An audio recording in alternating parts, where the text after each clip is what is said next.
자, 안녕하세요. 네, 반갑습니다. 자, 우리 어제 했던 거 정리 좀 할게요. 복습 좀 합시다. 그래서 뭐 1테스트 OX 나눠드리긴 하는데 그게 그냥 간단하게 리뷰하기 위해서 우리가 이제 보는 거라고 생각하시면 되겠고요. 어제 뭐 재정정책과 금융정책 봤고요. 그래서 AD 곡선 도출하는 것까지 봤어요.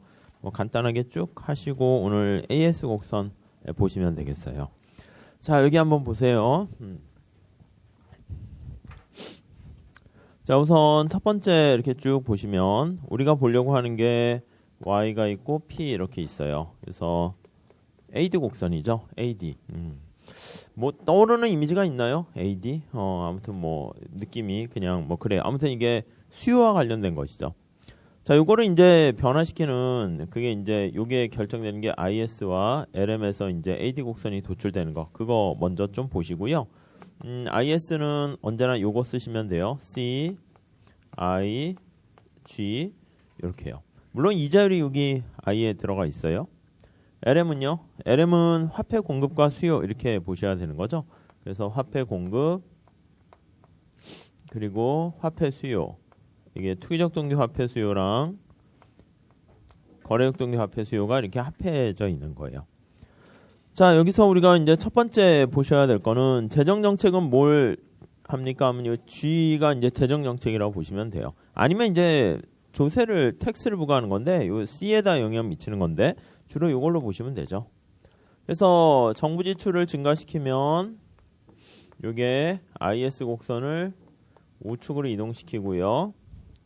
이제 자꾸 반복하실 건데 IS랑 LM을 우측 이동시키는 것은 AD를 우측 이동시켜요. 그래서 AD를 우측 이렇게 이동시킵니다.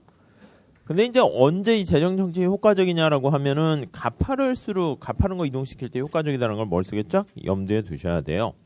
그래서 우리가 이제 그림을 그리게 되면 고전학파랑 케인즈학파 떠올리시면 돼요. 케인즈를 언제나 기준으로 하세요.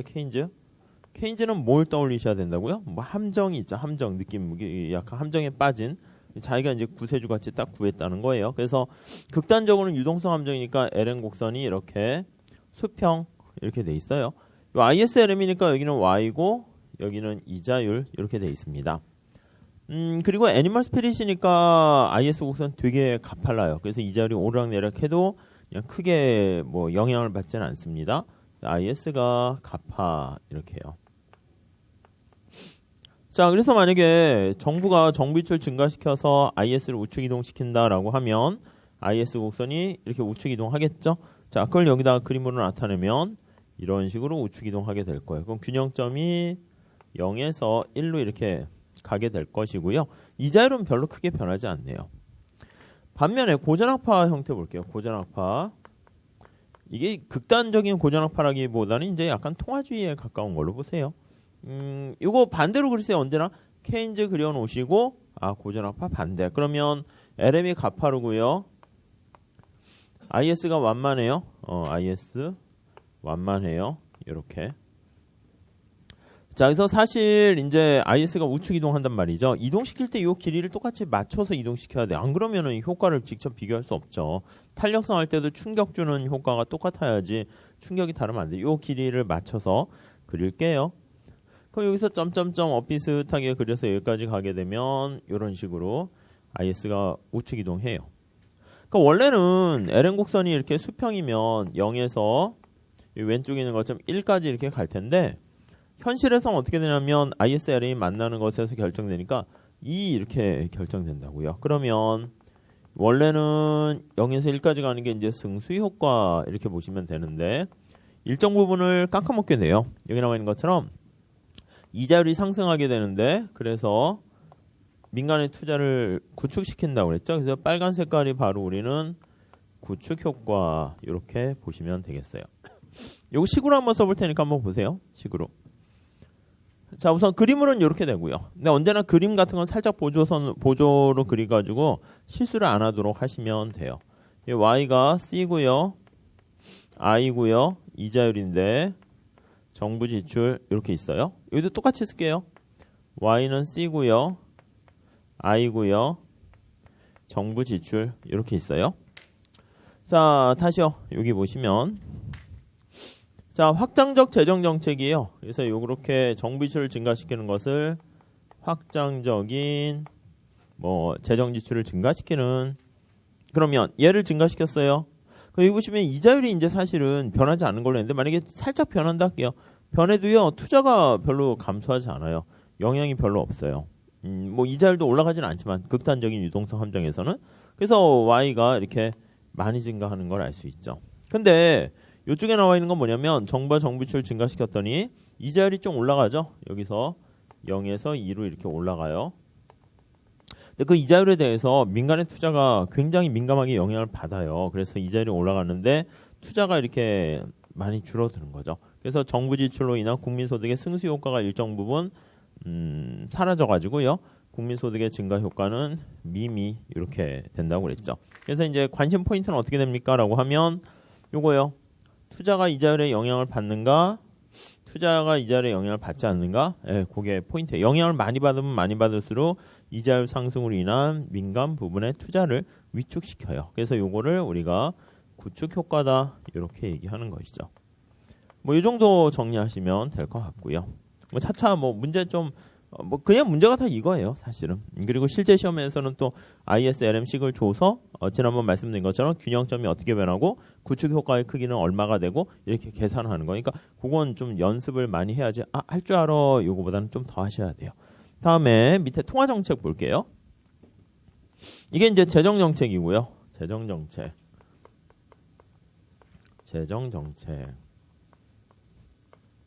자, 금융 정책 볼게요. 금융 정책. 금융 정책은 이제 통화량을 변화시키는 거죠. 통화량을 증가시켰을 때 미치는 효과 이렇게 있습니다. 자, 우선 첫 번째는 어떻게 되는 거냐면 이 식에서 보시면 통화량을 증가시키면 부동호가 어떻게 돼요? 왼쪽이 커져요. 여기까지 따라오셨죠? 뭐 이쪽이 올라가면 왼쪽이 커지게 되고요.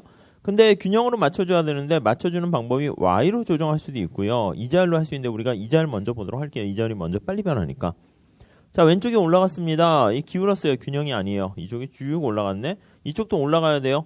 어떻게 해야 올라갈까요? 하면은 얘가 조정된다고 했어요. 얘가 조정되려고 하면 그러면 얘가 올라가야 된단 말이죠. 그럼 이자율은 떨어져야 되는 거 알 수 있죠. 그러니까 첫 번째 뭘 알 수 있냐면 통화량이 증가하게 되면 이자율은 하락한다. 그렇게 보시면 되겠고요. 얘가 없다고 할게요. 얘가 없으면 어떻게 돼요? 통화량이 증가하면 Y는 어떻게 돼요? 이 올라가야 되니까 Y가 증가하죠. 그러니까 국민소득도 증가한다. 그렇게 보시면 돼요. 그러니까 그 모든 게 한꺼번에 다 유기적으로 이렇게 보이셔야 돼요. 그러니까 얘만 놓고 봤을 때 물론 현실에서는 둘 다 믹스가 돼 있을 거예요. 근데 주로 이제 빠른 거는 얘가 좀 더 빠르게 변한다 해서 우리 책에서는 이자율은 먼저 조정되는 걸로 살짝 얘기는 하고 있죠.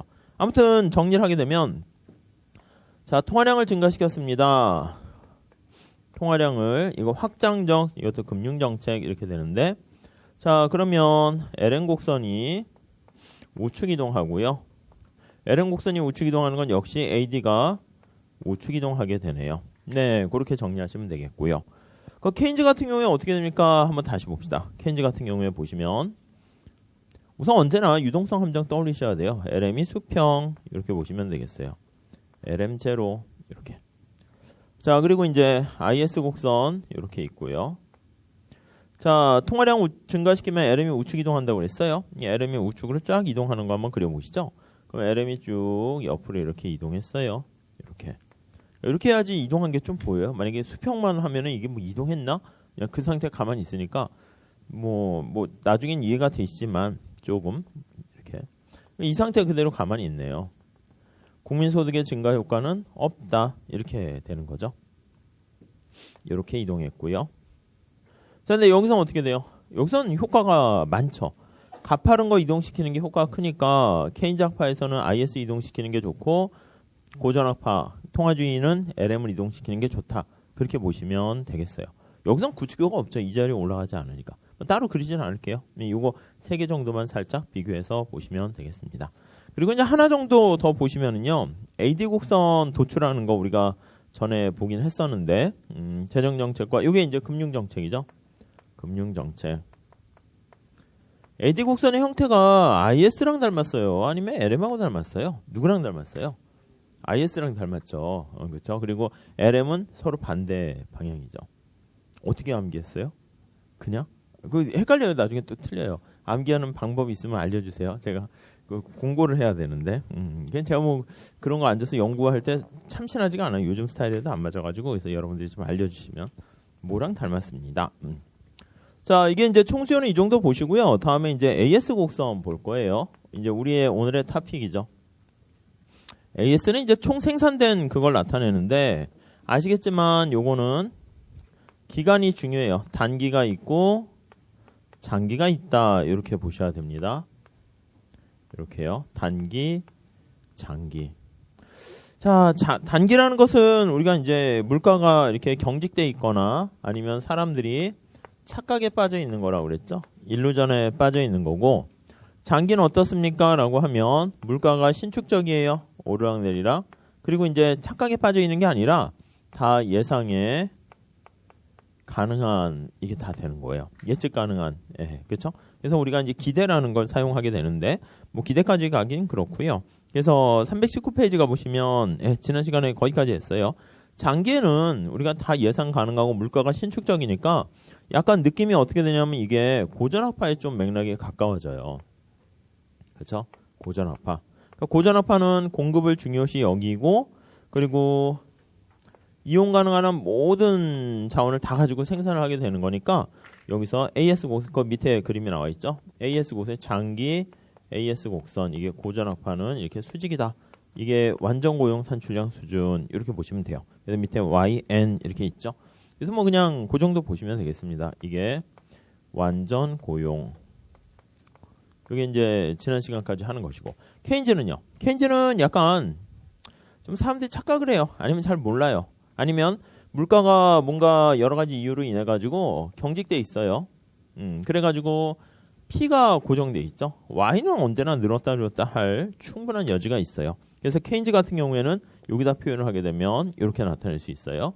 단기니까 short run 해서 SAS, AS 곡선 앞에 이렇게, 그리고 케인즈 이렇게 보시면 되겠어요. 여기 P가 완전히 고정돼 있죠. 근데 우리는 이제 수평으로 하면은 좀 이해하기가 힘들어 하시더라고요. 어차피 똑같은 건데, 그래서 이제 우상향 하는 것도 단기 이렇게 보시면 돼요. 아무튼 수직만 장기고 나머지는 다 단기다. 이렇게 정리하시면 되겠습니다. 자, 그게 이제 319페이지에 나와 있고요. 다음 페이지 가볼게요. 이제 320페이지. 그것도 우리 시험에 자주 나와요. 그래서 별표 하셔야 돼요. 4번 일반적인 단기 공급 곡선 이렇게. 자, 다시요. 요거는 뭐냐면 우리 책에 말을 비추어 보자면 일반적인 게 아니에요. 그래서 케인즈의 약간 극단적인 단기 AS 곡선 이렇게 보시면 되겠고요. 그래서 우리 책에 앞에 일반적인 이렇게 나와 있잖아요. 그래서 거기 1번에 볼게요.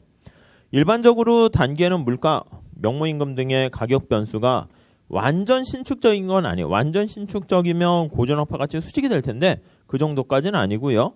또 약간의 정보 불안정성이 존재해요. 그래서 AS 곡선이 우상향 동그라미 치세요. 우리는 이렇게 단기에 AS 곡선 이렇게 우상향 하는 경우를 조금 일반적인 이렇게 얘기할 거예요. 일반적인 AS 곡선 이렇게요. 네, 그렇게 보시고요. 자, 그래서 2번 볼게요. 단기에 AS 곡선이 우상향 한다는 거에 대해서 대부분은 동의하고 있는데 왜 우상향하지? 그거에 대해서는 사람들의 의견이 좀 달라요.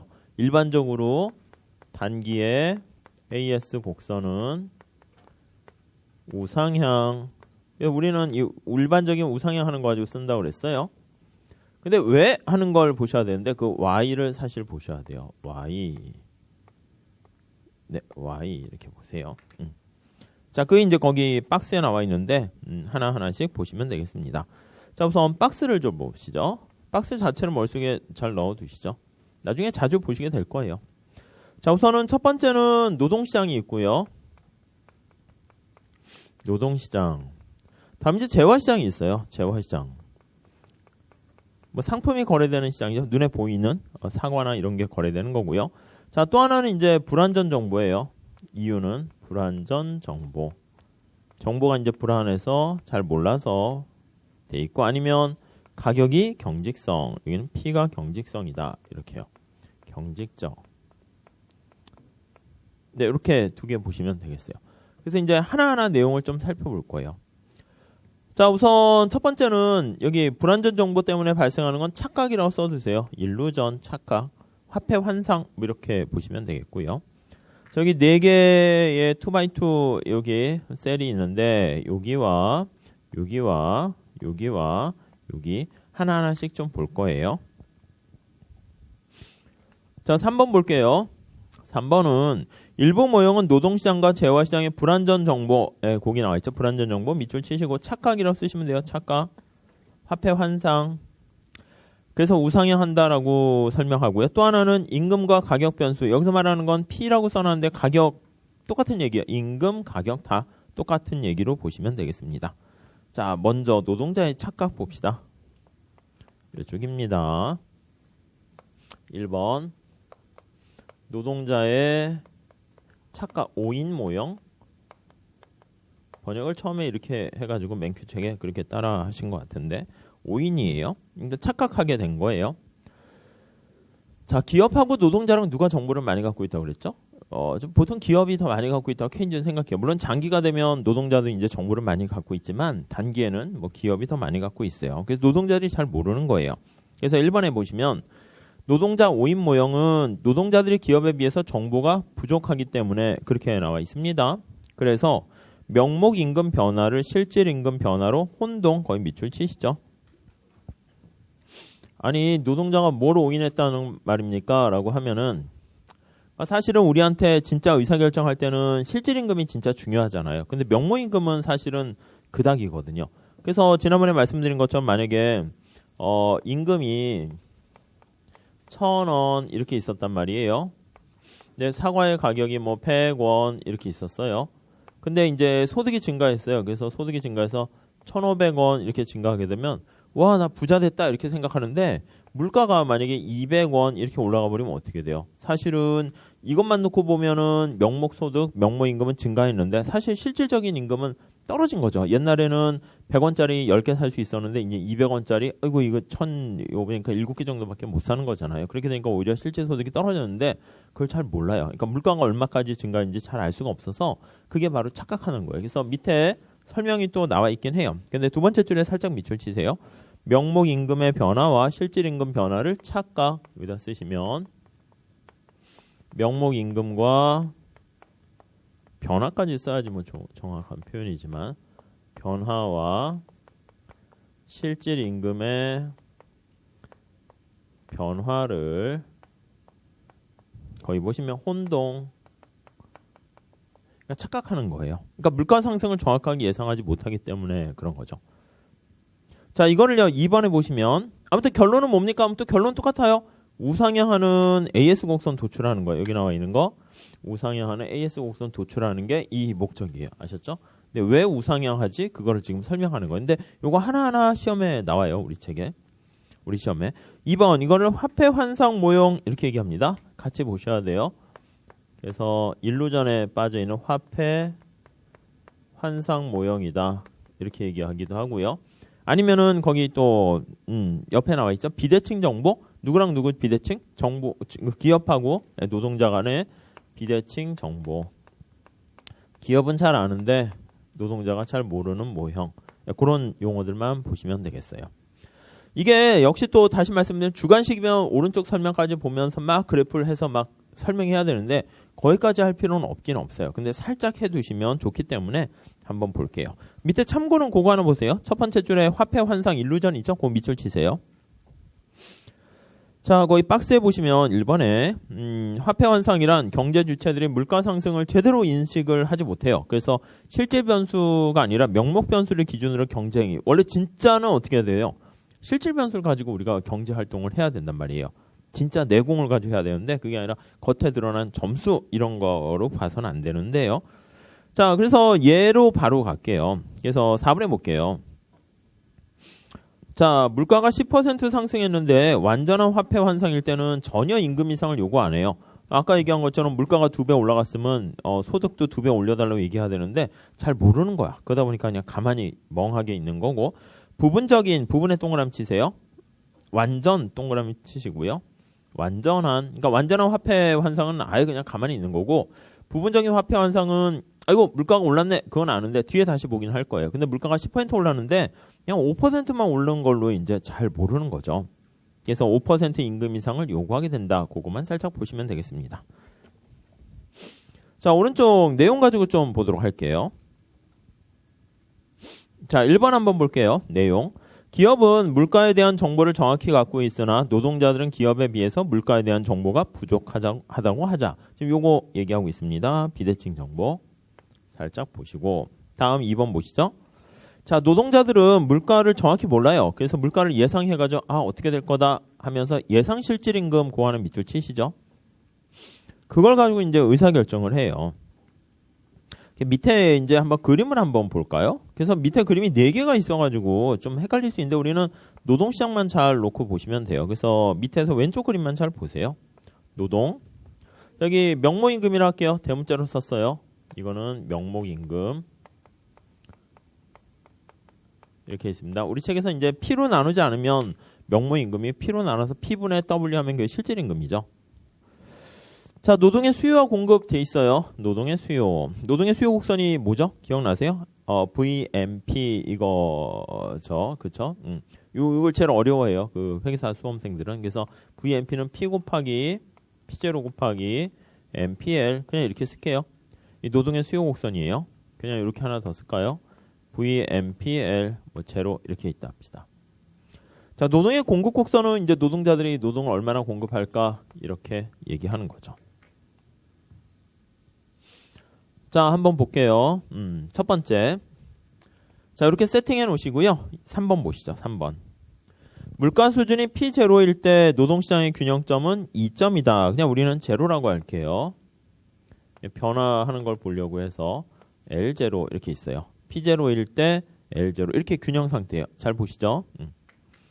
다음에 자 4번 보세요. 4번부터 보시면 돼요. 물가가 P1으로 상승하면 자 그럼 VMP에서 이거 P0 곱하기 MPL인데 P1이니까 이게 올라가는 거예요. P가 커지니까 P가 1일 때는 MPL이 뭐 1이라 하면 1인데 P가 2면 2니까 주어진 노동에 대해서 2 하니까 이게 올라가요. 그래서 여기 보시면 이렇게 올라가요. 이게 P1 곱하기 MPL 이렇게 해요. 자, 차근차근 보세요. 자, 물가가 상승해서 VMP 곡선이 올라가게 되는 거 알 수가 있고요. 번호를 매기면 이 올라간 크기는 사실 이만큼이 되는 거죠. 1번 이렇게요. 물가가 얼마나 상승했습니까? 하면 이 수직거리로 측정하셔야 돼요. 수직거리. 이렇게 수직거리. 이렇게 수직거리. 이렇게요.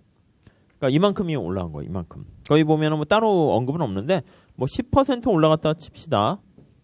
물가가 10% 상승 이렇게 됐어요. 자, 다시요. 여기 그림을 보시면 원래 균형점이 여기 제로점 이렇게 있는데 물가 P가 상승해서 노동의 수요 곡선이 VMP 곡선이 상방 이동하게 되는 거 거기까지 본 거예요. 다시요. P가 상승해서 VMP 이게 노동의 수요 곡선이에요. 상방 이동 상방으로 했어요. 상방 우측으로 하지 마시고 그냥 여기까지는 되셨죠. P0보다 P1이니까 위로 이렇게 올라갔어요. 자, 그 다음 옆에 볼게요.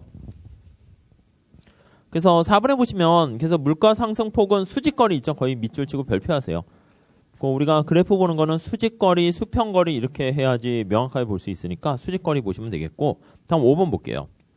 노동자들이 물가 상승을 전혀 인식하지 못하는 경우 그러니까 가만히 있는 거예요. 가만히 있게 되면은 책에서는 F점 해놨는데 노동자들이 그냥 정태적 기대를 한다고 그래요. 그냥 가만히 있는 거예요.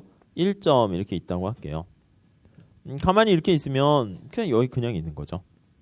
자, 그렇게 되면 노동 고용량이 이렇게 해서 증가해요. 거기 보시면 L1 이렇게 증가하는 거 알 수가 있어요. 근데 그게 아니라 그건 좀 너무 심하니까 우리 책에서는 어떻게 했냐면 이 완전 화폐 환상 이렇게 있죠. 거의 밑줄 치세요. 그러니까 노동자들이 물가 인식을 전혀 못하는 경우 1점이 여기에요. 그래서 노동자들이 완전하게 화폐 환상에 빠져 있는 경우 이렇게 그냥 멍하니 그냥 있는 거예요. 이게 완전 화폐 환상이라고 그런 거죠. 근데 그게 아니라 6번 보세요. 노동자들이 물가 상승을 인식해 물가 올랐구나 그건 알아요. 근데 부분적으로만 거기 동그라미 잘 치시고요. 자, 다시요. 물가가 얼마 올라갔습니까? 하면 10% 올라갔다고 그랬어요. 근데 물가 올라간 건 아는데 10% 올라간지 그건 정확히 몰라서 5%만 올라갔다라고 생각을 하는 거예요. 그래서 부분적으로만 해가지고 노동자들이 나름 이렇게 하는 거지. 야, 나도 똑똑해. 그래서 회사에 가가지고 물가가 15% 올랐으니까 임금 올려주세요 요구를 해요. 그래서 임금 올려달라고 요구를 하게 되면은 노동 공급 곡선이 상방으로 이렇게 이동하는데 여기가 2점 이렇게 할게요. 여기 이렇게 올라가게 되네요. 책대로 쓸 걸 그랬나? FG 뭐 이렇게. 자, 그러면 이게 얼마나 올라갔나 한번 보세요. 다시요. 여기 파란 색깔은 이렇게 점점점점 해서 물가가 얼마나 올라갔냐면 실제로 올라간 거는 10% 물가가 올라갔는데 노동자들이 물가가 올라갔다라고 생각하는 건 얼마큼냐? 요 노란 색깔 이 수직으로 나타낸 길이는 여기서부터 이만큼이에요. 요 길이 똑같은 거 아시죠? 요거랑 요거. 그림이 좀 복잡해졌는데 요거예요. 그래서 만약에 5%만 올라갔다 할게요.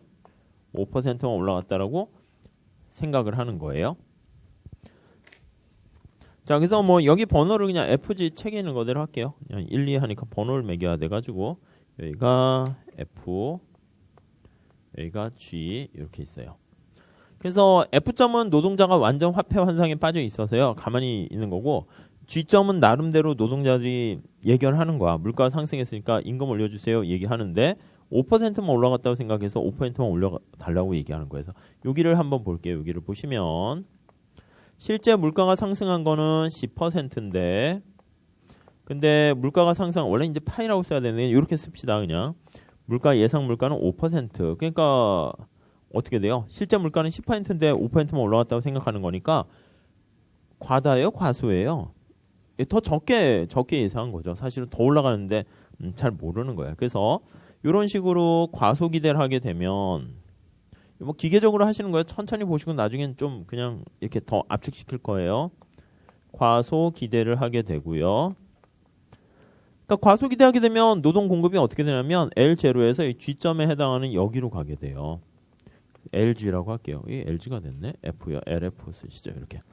그럼 L0에서 LG로 이렇게 노동의 고용량이 증가하게 돼요. 그래서 노동의 고용량이 증가하게 되고요. 일을 더 한다는 거예요. 고용량이 증가하면 사실 그걸 보려고 위에 생산함수로 가가지고 45도선 가가지고 생산량이 증가하게 되는 거 알 수가 있네요. 네, 이렇게 돼 있어요. 자, 도대체 이거 뭐 하려고 한 겁니까? 라고 하면은요. 자, 물가가 상승했어요. 여기서 우리가 보려고 하는 건 어떤 정보냐면 물가가 상승했는데 노동자들이 아예 가만히 있거나 아니면 과소기대하게 되면 물가가 이렇게 상승했을 때 생산량이 이렇게 증가한다라는 걸 알 수가 있게 되고요. 우리는 이 많은 프로세스 중에서 P가 상승했는데 Y가 상승했다. 그걸 끄집어낸 거예요. 그게 뭔데요? 그게 AS 곡선이 생산 함수와 노동 시장을 거쳤잖아요. 그래서 Y가 있고 P가 있는데 물가가 상승했을 때 생산량이 증가하게 되니까 여기 나와 있는 것처럼 AS 곡선이 이렇게 우상향하게 되는 것을 도출해낸 거죠. 이렇게요. 그러니까 사실 뒤에도 나와 있는데 이 모형이 제일 중요해요. 노동자들의 오인 모형이. 자, 하나만 더 비교할게요. 그러니까 5, 6, 7 그 동그라미로 치면 5, 6, 7 그것만 잘 보시면 돼요. 자, 그래서 이와 같이 화폐 환상이 존재하는 경우에 물가가 상승하게 되면 자, 이 얘기입니다. 상승했을 때 사람들이 잘 모르거나 과소기대하게 되면 생산량이 증가하게 돼서 AS는 우상향한다라는 것을 우리가 도출했다. 이렇게 보시면 되겠네요. 뭐 좀 잘 봐두세요. 그러니까 요 파트가 요게 오늘 하는 거에 가장 중요한, 특히 이번 시간에 하는 거에 제일 중요한 거니까 자꾸 보셔야 돼요. 요거 아셨죠? 근데 보면 뭐 그렇게 어렵거나 복잡하지는 않습니다. 자, 다음 페이지 가볼게요.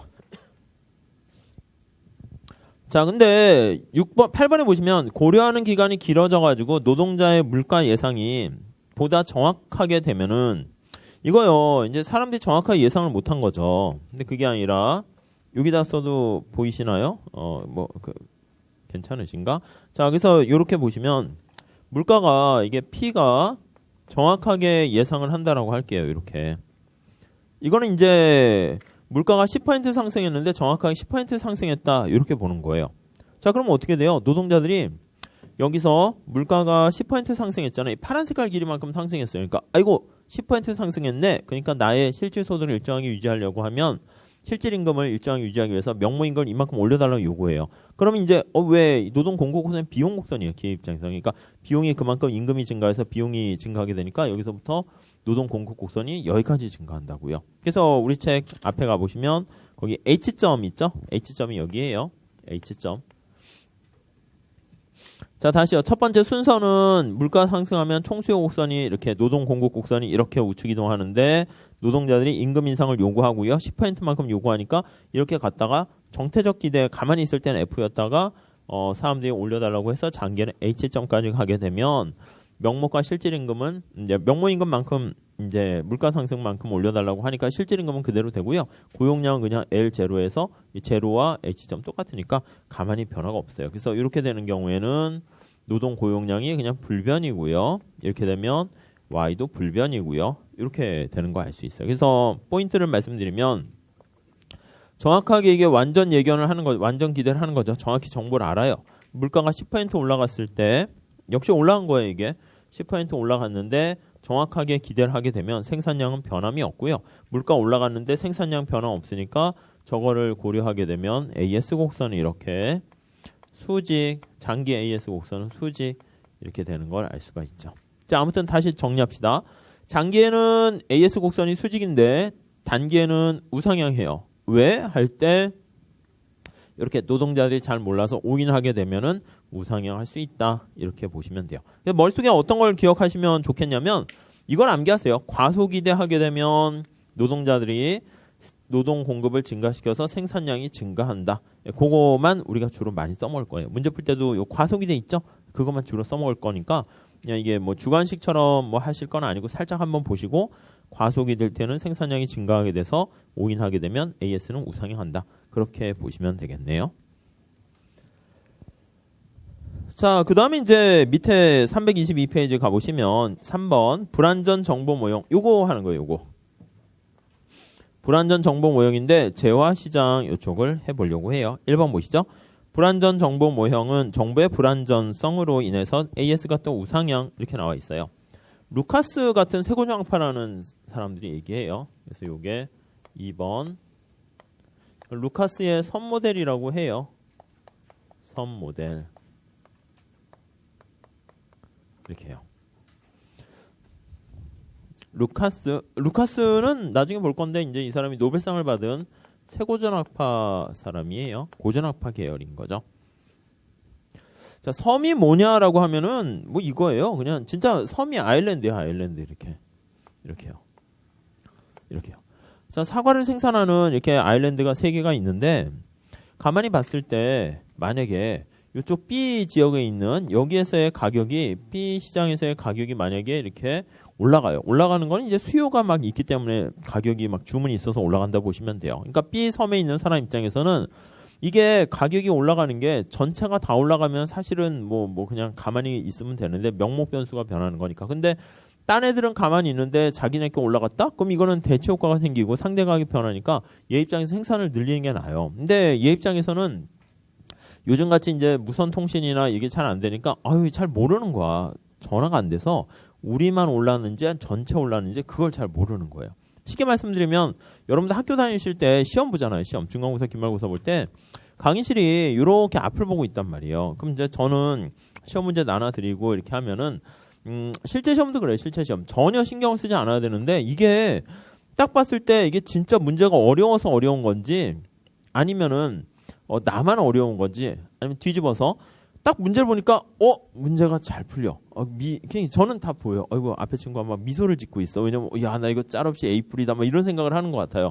나 이번에 회계사 시험 벌써 붙었네. 이래가지고 2차는 어디 다니지? 여기 다닐까? 뭐 독서 실험 어디야? 막 그런 생각하면서 문제를 싱글벙글 풀고 있어. 근데 앞에 친구는 잘 모르지만 뒤에 친구는 더 빅스마일이었어요. 그러니까 더 쉬운 거지. 그러니까 사실 상대적으로 보면 앞에 친구가 떨어질 가능성이 많은데 그걸 여러분들 잘 모르네. 그러니까 저는 여기서 보면 막 이렇게 아이고 이게 되게 다 쉬워하는데 이게 좋아할 게 아닌데 뭐 이렇게 되잖아요.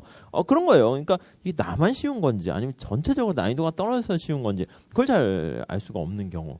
물론 어려운 경우에는 좀 이렇게 서로 시그널을 보내요. 막 한숨 소리가 들려. 어휴, 막 이렇게 하면은 아 이게 어렵구나 이렇게 되는데 좋을 때는 막 이렇게 환호성 지르지 않잖아요. 조용히 그냥 풀지 그냥 이렇게 와 하고 이러지 않는다고요. 그러니까 잘 모른다고요. 그러니까 저는 다 알고 있어요. 그래서 가끔 강의실 중에서 이렇게 원탁 비슷하게 되는데 보면은 이게 시험 풀다가 맞은편 친구를 딱 봐요. 그럼 제가 얼굴 찡그리고 있으면 야 이게 나만 어려운 게 아니라 다 어렵구나 이런 걸 알 수 있는데 그냥 그런 정보를 잘 모른다는 거죠. 그러니까 얘도 그게 문제라니까. 이게 나만 올라갔는지 전체가 올라갔는지 그걸 잘 모르는 상황인 거예요. 그러니까 이거랑 비슷한 물론 여기서는 노동시장이 아니라 생산과 관련된 거니까. 자, 그래서 한번 볼게요. 자, 1번에 보시면 이 모형에서는 가격 변수가 신축적이며 그 밑줄 치셔야 돼요. 왜냐하면 이게 세고전학파라서 그래요. 세고전학파는 가격 변수가 신축적이고요.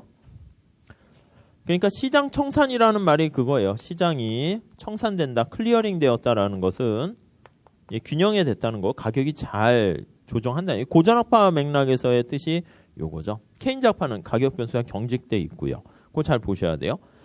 자, 그리고 이제 셋자라는 말에서는 어제 잠깐 본 것처럼 합리적 기대 거기에 깔려 있어요. 그러니까 가격 변수가 신축적이고 합리적 기대를 해요. 이용 가능한 모든 정보를 가지고 다 실시간 예측을 해요. 물론 합리적 기대를 한다 해서도 이제 사실 우리가 뭔가 오류를 범할 수 있는 거죠. 자, 2번 봅시다. 개별 동그라미 치세요. 개별 여기요. 예. 개별이잖아요. 개별 생산자 입장에서는 자신에 대한 정보는 알아요. 자신 재화의 가격은 잘 알고 있는데 다른 재화라든가 뭐 전반적인 전체에 대해서는 잘 몰라요. 그래서 개별 그건 알지만 이 전체 요거에 대해서는 잘 몰라요. 전체 정보라고 할까요? 뭐 가격, 다른 재화의 가격 이런 건 잘 몰라요. 그래서 3번 보시죠. 각 생산자는 전반적인 물가 상승 전체 다 오는 거예요. 문제가 다 쉬워진 거야. 그러다 보니까 아이고 나만 쉬운 게 아니네. 다 쉬웠군. 실수하면 안 되겠다. 이렇게 해야 되는데 그랬을 때는 기존에 하던 거대로 뭐 좋아할 것도 없습니다. 그러니까 생산량을 증가시킬 이유는 없지만 4번 자신이 생산하는 재화의 상대 가격만 증가하면 그러니까 다른 데 가격은 그대로 가만히 있는데 우리 B섬에 있는 여기는 A섬, B라고 하는 거 B섬, C섬이에요. B섬에 있는 것만 이렇게 올라가게 되면 얘는 생산량 늘리는 게 낫죠. 그러니까 우리가 가격 올라가면 더 생산 많이 하는 게 낫죠. 그래서 거기 보시면 이윤 증대를 위해서 생산량을 증가시켜야 된다. 근데 5번이 이제 결론인 거죠. 얘기죠. 각 생산자는 다른 재화의 가격을 잘 모르니까 이 가격 상승이 전반적인 물가 상승인지 전체 물가 상승인지 우리 섬에 있는 재화에 대한 주문이 있어서 물가 상승이 했는지 그걸 판단할 수 없게 되고요. 그러니까 착각하는 거야. 그래서 아무튼 자기가 가격이 올라가게 되면은 그걸 잘 몰라가지고요. 거기 6번 보세요. 일반적인 물가 상승은 개별 기업이 생산하는 재화 가격이 상승할 때 일부를 우리 섬에 있는 가격이 상승했구나 착각해가지고요. 생산량을 증가시킨다. 이렇게 되는 거예요. 루카스의 선모델은 이제 착각하는 거야. 그래서 완전 합리적 기대를 하는데 이제 정확한 건 모르죠. 그러니까 예측이 일시적으로 발생할 수 있다라는 거. 이따가 뒤에 루카스 공급 곡선에 반영시켜서 얘기할 거예요. 그래서 뭐 미리 볼까요? 오른쪽에 나와 있는데 다음 페이지에 가보시면 325페이지 보세요. 그 위에 4번에 보시면 박스가 있어요. 그 루카스 공급 곡선인데 그냥 그 식을 그냥 암기하시면 다 그 안에 들어가요. 그래서 Y는 완전 고용 산출량 수준에다가 알파는 0보다 크다라고 해야겠죠. 그리고 이게 P-P 이렇게 돼 있습니다. 그러니까 저거랑 비슷해요. 저거랑 궁극적으로는. 이 부분에 초점을 맞추셔야 돼요. 이걸 루카스 공급 곡선이라고 그래요. 요거에 잘 맞추시면 돼요. 요거. 살짝 다시 할 건데 여기에 포인트 맞춰서 보시면 자 장기의 P가 P랑 같으면 어떻게 돼요? 왜 같으면 이 부분이 빵이에요. 빵. 알파랑 상관없이요. Y는 완전 고용 산출량 수준에서 같아져요. 이 가로친 부분이 빵이면. 그래서 Y는 YN과 관련해서 이렇게 되고요. 그럼 이제 AS 곡선이 수직 이렇게 되는 거예요. 정리하면 AS는 수직. 그러니까 앞으로 우리가 막 그림 그리고 막 얘기는 되게 많이 하는데 궁극적으로는 요거 하나에 그냥 모든 게 다 정리가 되고요. 문제 풀 때도 그냥 저거 하나만 다 하면 다 풀려요. 다음에 P가 이게 다르다 할게요. 다른데 어떻게 다른가 한번 보시면 저거 써보죠. 저거 과속이 돼 볼게요. 그래서 부등호가 이렇게 왼쪽이 커요. 이렇게 있다 합시다. 이렇게요. 자, 이렇게 되면 어떻게 돼요? P가 P보다 크니까 알파는 0보다 크니까 얘 Y는 여기만큼의 덤탱이가 더 붙잖아요. 그러니까 YM보다는 Y가 더 크다는 걸 알 수 있죠. 그래서 이렇게 되면 어떻게 됩니까? Y는 완전 고용 산출량보다 더 커지고요. 이 얘기 뭐냐면 자기가 생각했던 예상 물가보다 이게 커지게 되면은 Y가 커지니까 물가 상승할 때 Y가 커져서 AS는 우상향 이렇게 되는 걸 알 수가 있네요. 그렇죠? 그래서 요거 뭐 똑같아요. 얘기는 다. 근데 얘기는 다 이 루카스 공급 곡선에 반영되는데 왜 얘가 우상향하고 단기에는 장기의 수직인지 그걸 다양한 방식으로 자존심이 있으니까 설명을 한 거다. 이렇게 보시면 돼요. 그러니까 모든 게 그래요. 소비 함수도 그렇고 투자 함수도 그렇고 이것도 그렇고요. 결론은 딱 정해져 있는데 그걸 설명하는 방식이 다른 거고 문제 풀 때는요. 우리가 뭐 이걸로 풀어라 이런 거 없으니까 사실은 이것만 그냥 보시면 되니까 사실은 뭐 무슨 학파 이론에 의해서 우상향하는 거 설명하라 이런 건 안 한다고요. 객관식이니까. 그러니까 사실 그냥 좀 두리뭉실해서 보셔도 돼요. 자, 넘어갈게요. 다시 앞으로 가봅시다. 네, 다시 앞으로 가보시면 자, 페이지 거기죠. 322페이지. 자, 여기서 6번 볼게요. 거의 불완전 정보 모형 6번 보시면 7번이 결론이죠. 합리적 기대랑 시장 청산을 가정하더라도 이게 세고전학파의 세예요. 그래서 합리적 기대랑 시장 청산을 가정하더라도 정보의 불완전성으로 인해서 그게 이제 포인트죠. 그러니까 잘 모르는 거야. 잠깐 착각하는 거예요. 환상은 아니고 노동자가 착각하는 건 아니고 어떻게 보면 생산자 착각이죠. 생산자 착각 모형 이렇게 보셔도 돼요. 요게 이제 돼 있습니다. 자, 다음 밑에 세 번째 볼게요. 세 번째는요. 제목 보면 비신축적 임금 모형이요. 임금이요. 비신축적이에요. 임금이 약간 비신축적, 경직적이다. 이렇게 보시면 되겠어요. 자, 임금이 빨리빨리 조정이 잘 안 되는 거예요. 자, 1번 볼까요? 비신축적인 임금 모형은 명목 임금의 경직성. 그러네요. 요거요. 명목 임금이 빨리빨리 변하지 않는 거예요. 명목 임금이 경직성. 똑같은 얘기예요. 약간 이거는 케인즈겠어요? 고전학파겠어요? 뭔가 가격 변수가 경직되어 있다는 걸 강조하는 거는 케인즈에 가까워요. 그러니까 이 불완전 정보 이거는 고전학파잖아요. 세고전학파 루카스니까 요거는 약간 케인즈 쪽 보시면 되겠고. 자, 이번에 임금 계약 모형 나와 있죠? 그래서 아무튼 명목임금이니까 임금을 계약할 때 명목임금 계약할 때 얘기하는 거예요. 계약 모형이다. 이렇게 얘기하고요. 아무튼 얘도 우상향한다. 이렇게 보시면 돼요. 자, 내용 봅시다.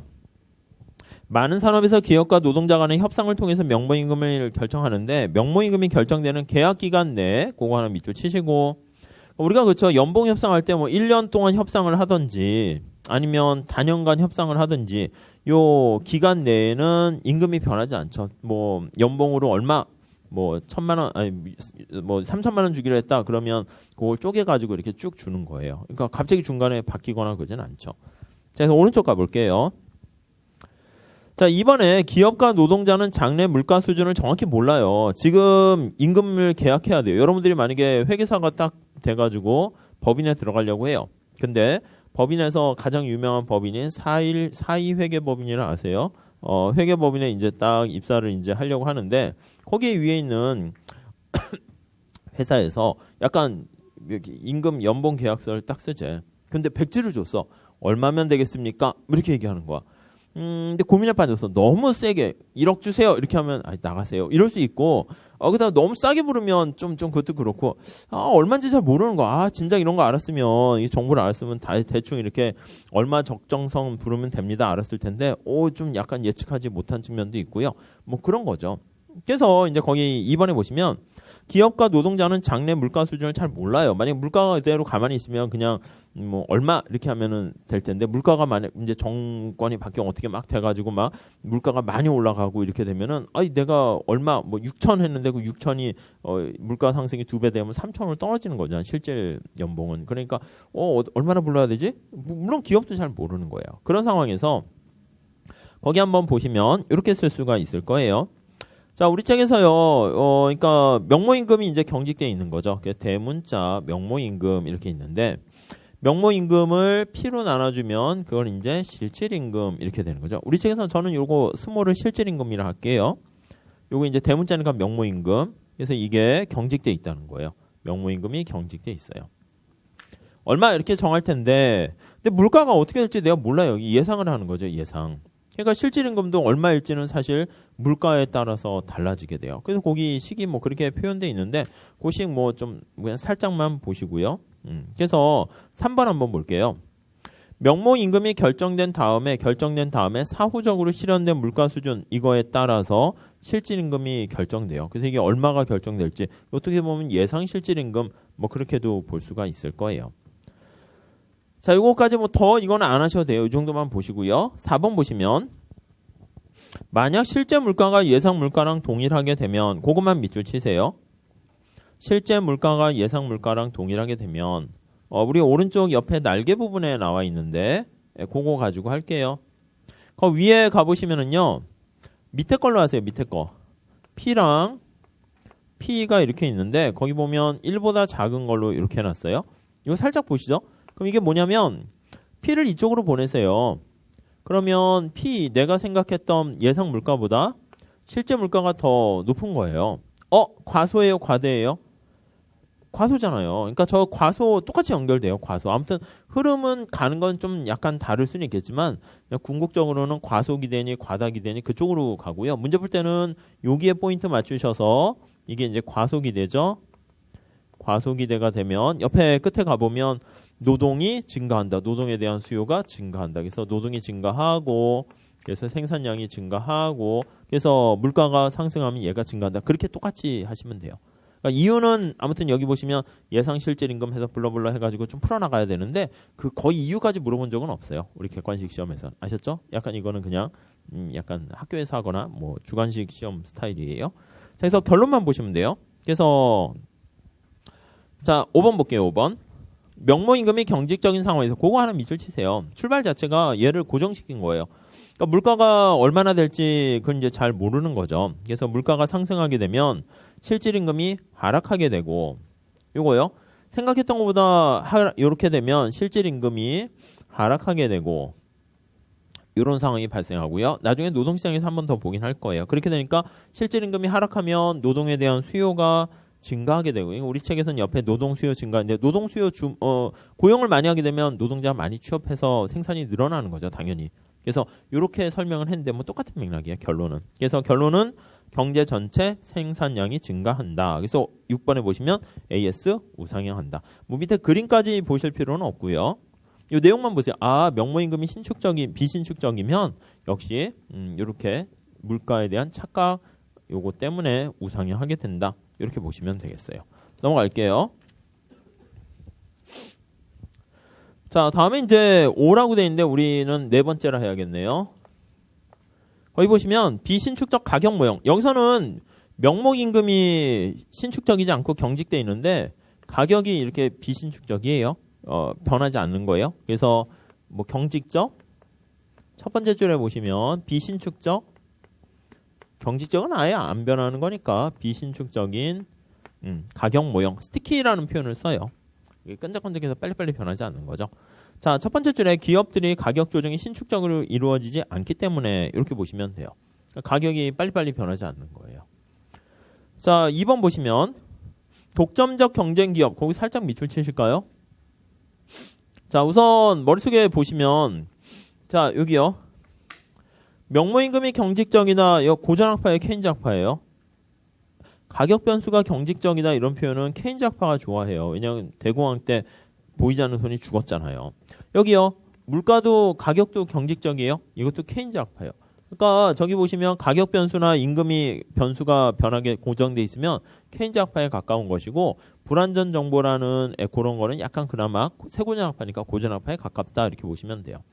케인즈학파니까 이것도 여기 그림은 없어요. 이거는 그림 하려면 좀 그림이 복잡해져서 그런데 보통 거시경제학 교과서에는 그림이 있거든요. 근데 이제 저자분은 그것까지 가는 건 또 너무 산으로 간다 해서 빼버리셨는데 잘 뺀 거예요. 그러니까 안 하셔야 돼요. 아무튼 케인즈 학파니까 당연히 완전 경쟁 모형으로 하면 안 되고요. 그냥 과점이나 독점적 경쟁을 써야죠. 그래서 거기 2번에 보시면 독점적 경쟁 기업 이렇게 나와 있어요. 그런 상황이라는 거 좀 보시면 되겠고, 그러니까 세케인 작파, 케인 작파, AS 우상향하는 거 설명하는 겁니다. 자, 1번에 보시면은요, 내용. 기업들이 시장 수요에 맞춰가지고 신축적으로 가격을 조정할 수도 있는데, 구매자들의 거래 관행 밑줄 치시고, 가격 조정 비용, 메뉴 비용이라고 해요. 메뉴판을 가는 비용이에요. 그래서, 여기 보시면 메뉴판 가는데 비용.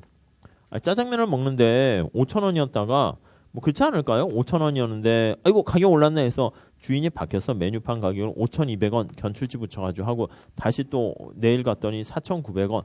좀 그렇잖아요. 이게 뭐 하는 거예요? 그러니까 메뉴판도 지저분해지니까 그냥 가격이 5,000원에서 막 8,000원 이렇게 계속 항구적으로 올라가지 않으면 그냥 기존에 있던 고객 손님들도 있고 뭐 그래서 그냥 5,000원을 계속 유지하고 안 바꾼다 이렇게 보시면 돼요. 그러니까 메뉴 비용이 메뉴판을 가는 비용이다라고 생각하시면 되겠어요. 자, 그래서 2번에 보시면 일부 기업은 이제 메뉴판을 갈면서 하는 행동을 보일 수도 있는데 또 일부 기업은 메뉴판을 그냥 갈지 않고요. 그냥 그대로 하는 그런 선택을 하게 되고요. 그래서 3번에 보시면 가격을 조정하지 않는 기업들, 그런 기업들이 많으면 많을수록 여기 나와 있는 가격 변수는 경직적이다 이렇게 생각하시면 될 것 같고요. 그래서 4번에 보시면 똑같습니다. 그래서 총수요가 증가해서 물가가 상승했어요. 그럼 기업이 원래 가격을 조정하지 않고 생산량을, 그러니까 가격을 조정하지 않고 생산량을 조정하는 거예요. 그러니까 약간 케인즈 맥락이 뭐냐면 주문이 많아집니다. 그러면 어이구 어떻게 돼요? 수요가 많아지면 가격을 올려야 되는 거잖아요. 근데 그렇게 하지 않고요. 그냥 아유 가격은 이전 가격 받고 물건 많이 팔아가지고 뭐 돈 벌지 뭐 그 생각을 하는 거예요. 그러니까 약간 케인즈 맥락이죠. 자, 그래서 결론적으로 볼게요. 일반적으로 봤을 때 가격을 신축적으로 조정하는 기업이 많으면 많을수록 그거 하나 밑줄 치세요. 자, 가격을 조정하는 기업이 있고 조정하지 않는 기업이 있는데 조정하는 기업이 많아지면 많아질수록 그거는 신축적으로 대응하는 거니까 고전항파에 가깝게 되는 것이고요. 이 메뉴 코스트다라고 하면은 가격을 조정하지 않는 거예요. 조정하지 않는 그런 거예요. 가격을 조정하지 않는 그런 기업들이 많다라고 하면은 약간 케인즈에 좀 가깝게 돼서 우상향하는 쪽으로 된다. 이렇게 보시면 되겠네요. 그 정도 살짝 보시면 되겠어요. 책에서 더 들어가려다가 이제 말하는데 그냥 그때는 뭐 그림 그려서 막 하는 건데 뭐 왜 조정하지 않는 게 개별 기업에는 더 이윤이 극대화되는 건가 그걸 보여주는 건데 우리 객관식에서는 필요 없습니다. 그러니까 네 가지 이윤 잘 보시고요. 여기서 제일 중요한 거는 요거예요. 노동자의 착각 이거 나중에도 우리가 요건 써먹을 거니까 잘 보시죠. 자, 325페이지 요약 봅시다. 요약. 자, 요약은 뭡니까 하면 이거 루카스 공급 곡선 이게 결론이라고 그랬어요. 그래서 요약 보시면 첫 번째 1번에 보시죠. 자, 앞에서 정보의 불안전성, 저 표에서 왼쪽이죠. 가격 변수의 경직성을 통해서 단계 AS는 우상향한다. 그거를 살펴봤고요. 자, 2번 현실에서는 정보가 완전하지 않으며 가격 변수의 경직성도 약간 어느 정도 존재한다. 뭐 현실에서 아니면 장기로 가게 되면 이제 착각도 없어지고 가격도 신축적이 되겠지만 단기에는 둘 중에 하나의 그 요인이 있을 것이고요. 4번이 결론이에요. 그래서 모형마다 강조하는 내용에는 차이가 있으나 AS 곡선은 다음의 식으로 요약될 수 있다. 이거예요. 그러니까 사실 이것만 아시면은 요 파트는 다 끝나요. 그러니까 옛날에 그냥 요것만 딱 설명하고 자 하세요 하고 그냥 넘어갔는데 뭐 사실 그래도 되는데 그냥 요번에 그냥 책대로 조금 천천히 이렇게 왔어요. 아셨죠? 그러니까 한 번쯤 그냥 책 보면서 복습하셔도 괜찮아요. 주로 근데 강약할 때는 요거에 강조해서 좀 더 몇 번 더 보시고 요거 3번 보시고 나머지 한 번씩 보시고 이래야 되는 거예요. 안 그러고 막 이런 거 3번 보시고 저거 한 번 보면 이게 또 거꾸로 되는 거예요. 공부는 똑같이 했는데 점수가 그러면 안 나오죠. 자, 이렇게 보시면 자, 4번 이거 별표해 달라고 말씀드렸고요. 자, 5번 볼게요. 위에서 AS 곡선은 실제 물가가 예상 물가 수준보다 높은 경우 거의 밑줄 치세요. 실제 물가가 예상 물가보다 높은 경우 과소예요? 과다예요? 기대가? 과소예요. 과소. 언제나 관심상 과소래니까. 그래서 이렇게 되면은 생산량이 증가해서 AS 우상향한다. 그렇게요. 과다는 하지 마세요. 과소만 하시고 아니면 정확하게 예상하는 거 그 두 가지만 하세요. 아셨죠? 그래야지 조금 어느 정도 체계가 잡힐 때 편해요.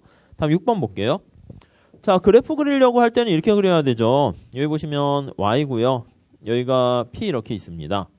근데 칠판에 그림을 그리려면 P로 정리해서 나타내야 돼요. 그래서 밑에 박스 나와 있는 게 바로 그 얘기인데 한번 눈으로 해봅시다. 어떻게 해야 될까요? 요거 저쪽으로 넘기면 돼요.yn을 전리 넘기면 요거요. 알파 p-p 얘는 y-yn 여기까지 이렇게 됐죠? 살짝 보세요. 나중에 이게 필립스 곡선 할 때도 똑같이 써먹을 거예요.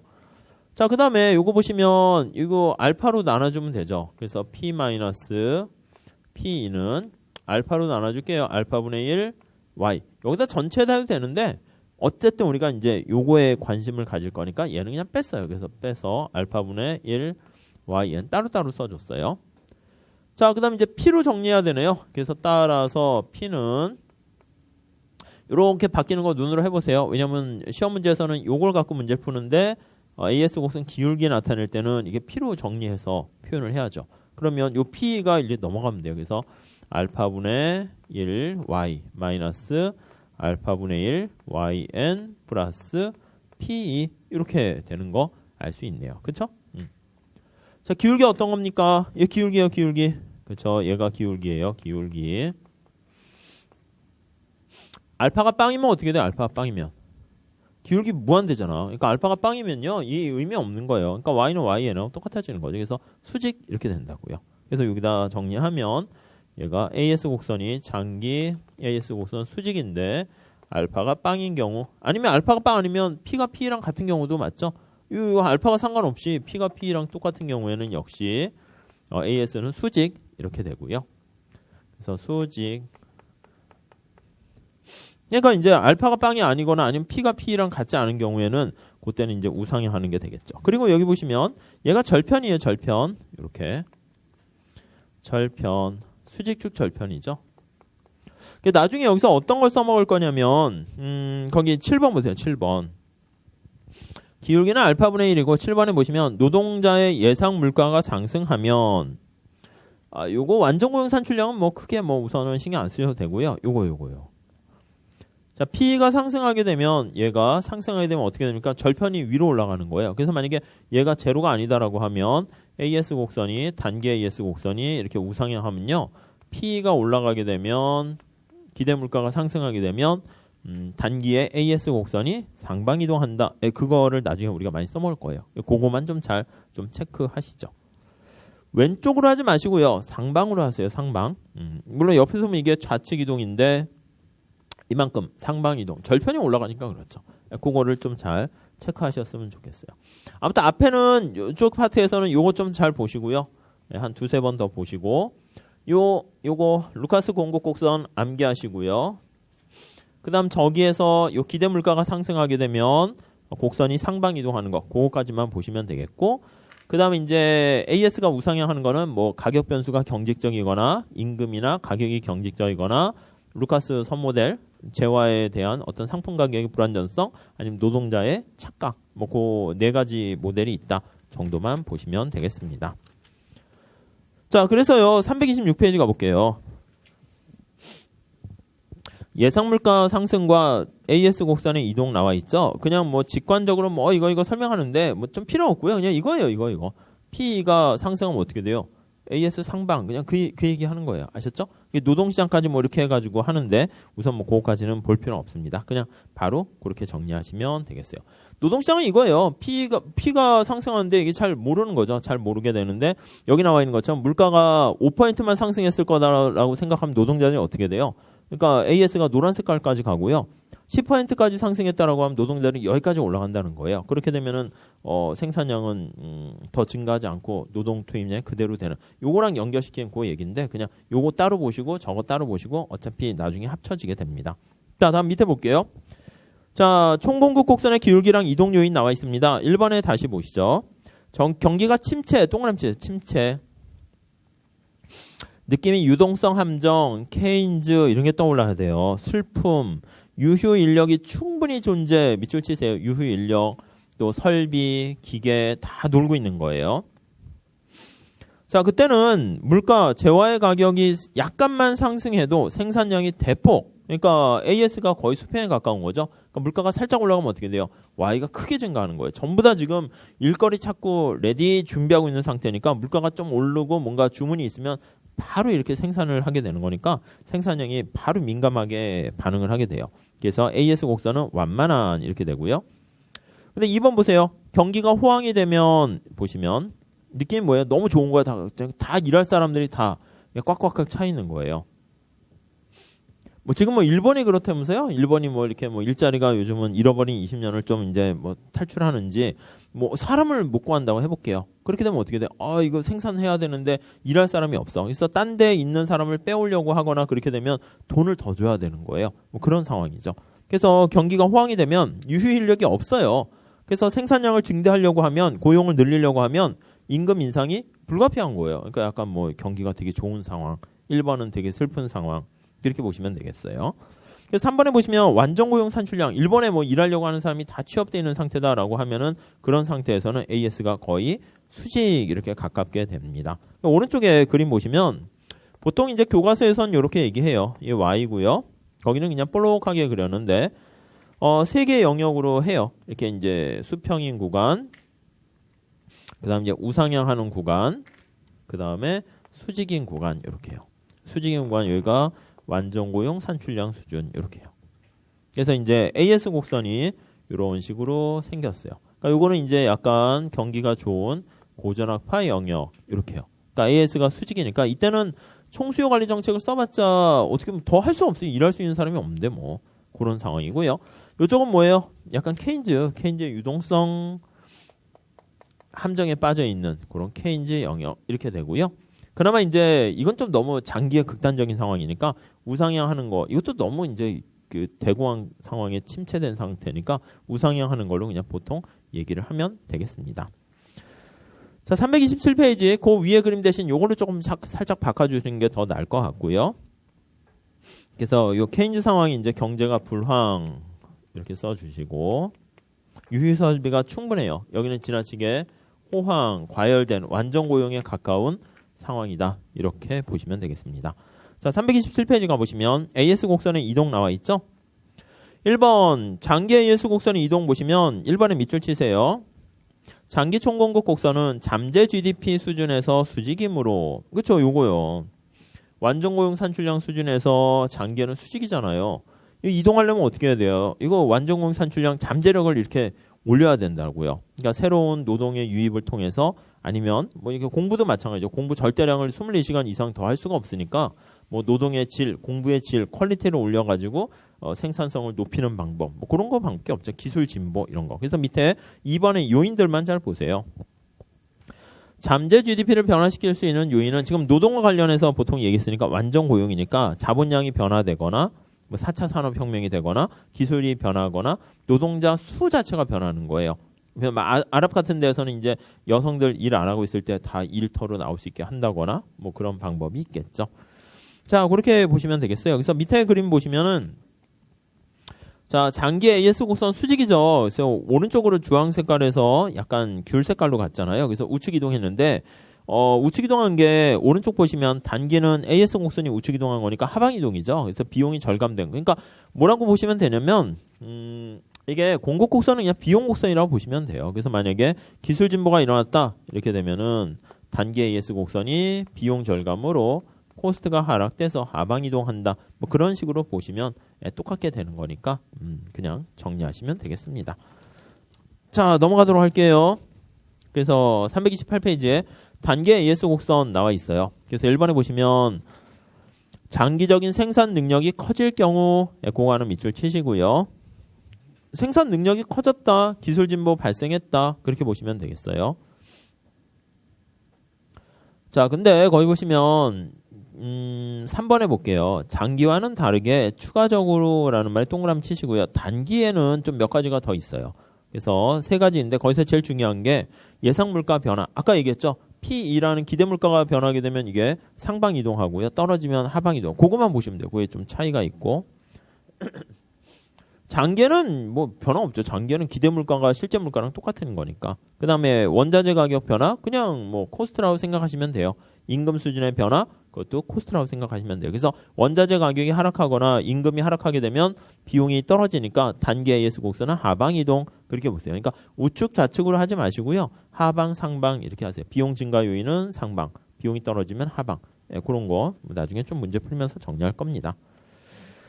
자, 그렇게 정리하시고요. 그 다음에 이제 AS 관련된 모형 오른쪽에 나와 있는데, 그거는 좀 잠깐 쉬었다가, 그 다음 약간 좀 응용하는 건데, 뭐, 그렇게 어렵지는 않아요. 그래서 그거 좀 요거 다시 한번 리뷰하는 거예요. 리뷰하고, 그 다음에, 인플레이션과 실업, 이렇게 들어갈게요. 잠깐 쉬었다 할게요.